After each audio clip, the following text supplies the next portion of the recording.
Pane imwe nyaya iri kusiririsa yandasangana nayo pa The Chronicle yakanzi Mahole Primary School in Solosho District, Matebelele North is seeking 6,000 to purchase roofing materials for one of its classrooms blocks whose roofs was blown away by strong winds towards the end of last term.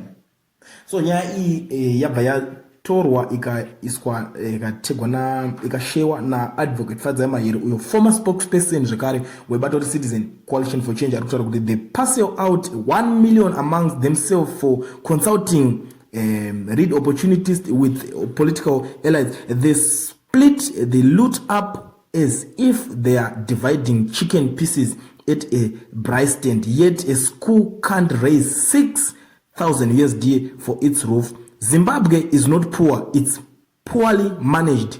We need new leaders. Asapa ndikuona zvikuita kwakumeka sense that kana zviri guys ngatimbotaura naichokwadi. MuZimbabwe muno mtu nosimbisana kuti education is the key to success and eating. But vana vachipodzidzira pai kana kune block race rakarasikirwa neroof. Panongoda 6,000 akwa inoita mari.